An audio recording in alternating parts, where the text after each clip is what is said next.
Hi guys, I am back and today I am going to be doing a video that has been kind of bouncing around in my head for a little while now, and I was reminded of it when I was shopping with my mom and we were kind of talking about like the fantasy of products, of like picking up a product that you know you're not really going to use. If you bought it, you would maybe use it a couple of times and then the newness would wear off and then you'd use your favorite thing or it'd go into the pile or whatever. So like you never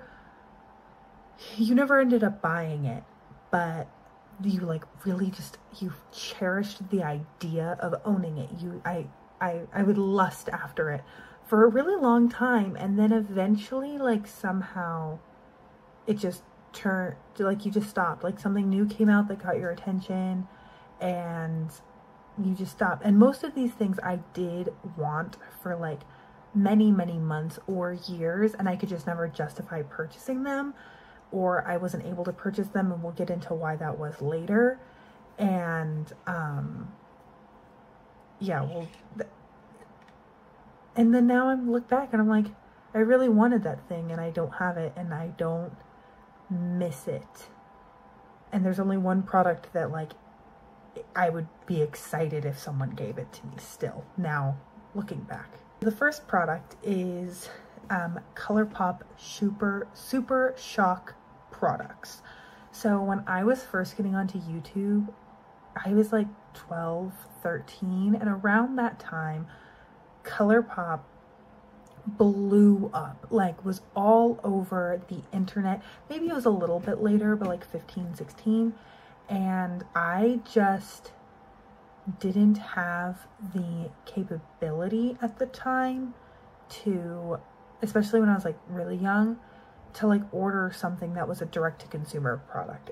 What I had as makeup was limited to the department store minis that were free gift with purchase, drugstore products, and like occasionally as like a birthday gift going into like a Sephora with my mom.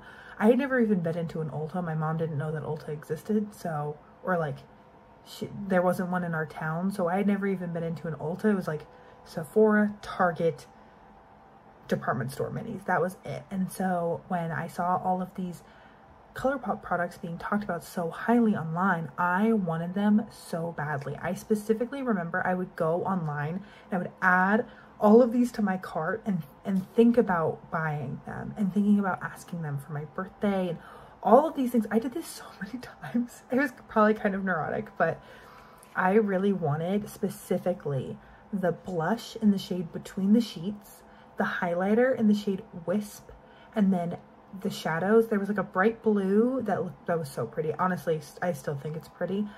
But then there was like a brown that was called Central Perk, and it was like a Friends reference, and I thought that was so chic. And I think there was like two more, and I would just put them all in my cart and I would think about buying them, even though I had no way of actually like purchasing makeup online. And in hindsight, I had a checking account. I just don't think I had access to that card, because I think my mom knew that if she gave it to me, I would just spend all of my money on product, on makeup, because I loved makeup from like the age 7. Like I had that like Claire's like talc and asbestos filled eyeshadow, and I just rubbed that all over my face and I just was obsessed. So that is the first one and the most nostalgic, like when I think back about it and how like infatuated I was. And in reality now, like I have access to ColourPop and I've purchased like two, I think I've purchased 2 things, like the tinted moisturizer and the brow pencil, and they're nice, but I was way too excited about them. And then the next thing was something that is still hyped up on YouTube, and that is the Hourglass Scattered Light Glitter Shadows. I think I wanted like the champagne shade, but I would go into Sephora with my mom and like swatch it and like dream of the day when I could afford an Hourglass eyeshadow, because it's like $40 or something crazy like that. And I knew if I even asked for it, my mom would be like, that is a $40 eyeshadow, like, and it's just one shadow, we're not doing that. Or like, maybe I'll think about it for your birthday. But I like dreamed of the day where like one day I would get this. And I honestly, I was reminded of this product because I was looking at like an Hourglass display And I saw it and I was like, oh, I remember I really wanted that a while, like when I was younger, and I didn't even swatch it. I was like, oh, that's cool. And I just kind of moved on with my life. So that infatuation has died. Then the next product is also an Hourglass product. I really wanted the powder because I saw people talking about it, and in hindsight, like, I was like a baby.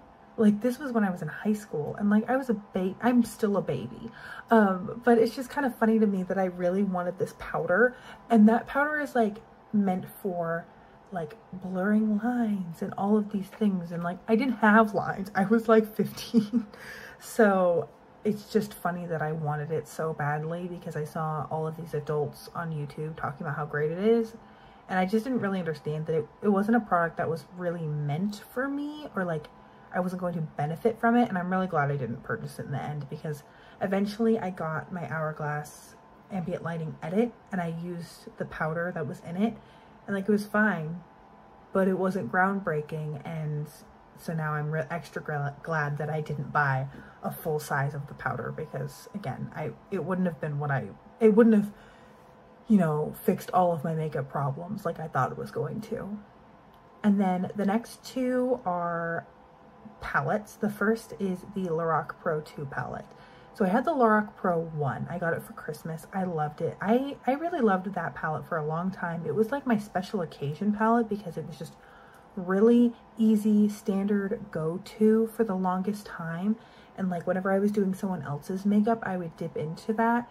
But the shadows were kind of much more they were much more pigmented than anything else I worked with. So they weren't easy Monday morning, I have 15 minutes to get ready shadows. So then they were kind of like special occasion shadows.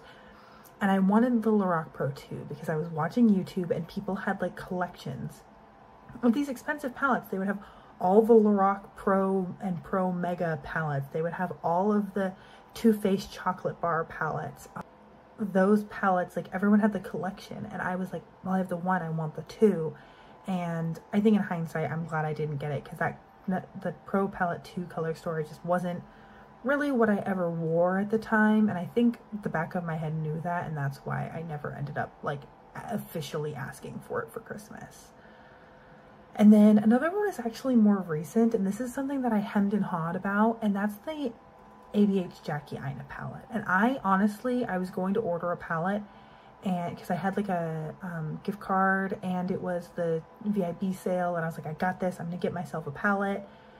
And it was during the pandemic, I think, when this came out, or right after. I was home, but I was in college, and my mom looked at it and she was like, I just don't think that color story's like good for what you do with your makeup and your complexion. And I kind of thought about it, and I had also been wanting the Huda Beauty Rose Gold Remastered palette for a long time. I wanted the original remastered palette, and then they discontinued it, and I ended up getting that instead. And I think I made the right choice.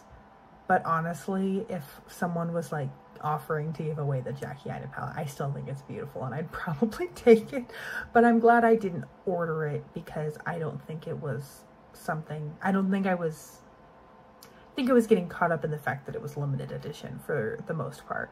And then they brought it back for Christmas like a year or two later, and I no longer had the urge to buy it. So that's another example of something that kind of, as soon as I stopped thinking about it, I stopped being so infatuated with it. And then just kind of some brands at the end. For the longest time, I was like obsessed with Glossier, and I never got anything for the same reason as I never got anything from ColourPop. I just didn't have access to like a credit card, for good reason.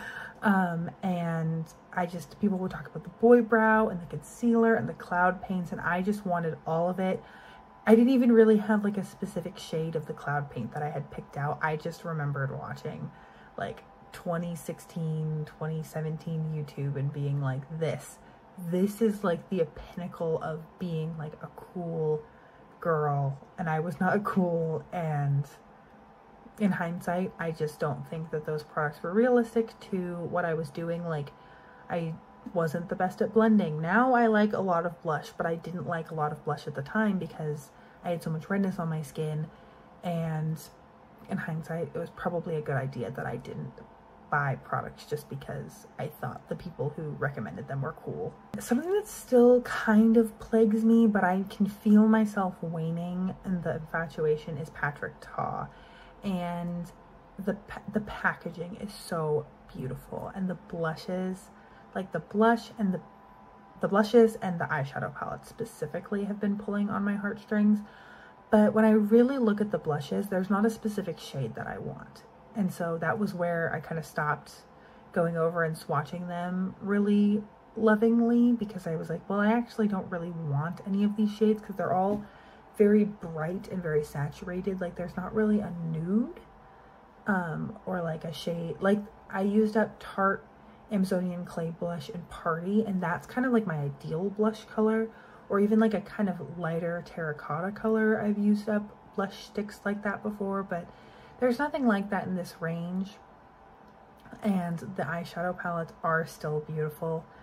And like the Jackie Aina palette, if someone gifted it to me, I would not be upset, but when I look at it, I'm like, I have a lot of beautiful eyeshadow and they have beautiful shimmers, but my Huda palettes have really beautiful shimmers, and then they have really stunning mattes, but my Tati Beauty palette has some really stunning mattes. So I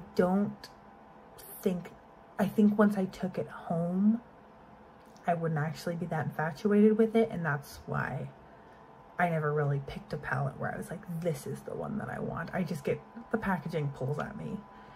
And then the last thing was the Juvia's Place Magic Mini palette, and that's because everyone in like the project painting community, I feel like, has that palette or had that palette at one point, and it is a really pretty palette. But when I look at it more assertively now, I realize that it's a lot of metallics and not a ton of mattes, and the distribution of like the bright colorful metallics I will unlikely use often. So as far as an investment or purchasing a piece of makeup, I don't think that it's something that I'd actually get a lot of use out of, and because of that I stopped going over and lovingly swatching it every time I was in an Ulta. So that is everything for today's video. Let me know what pulled at your heartstrings, what made you really, really want it for a long time or even a short time, and then you eventually realized that either the love had gone away or you just didn't need it. And other than that, I hope you are having an incredible, awesome day wherever you are, and that I get to see you in a future video. Thanks, guys.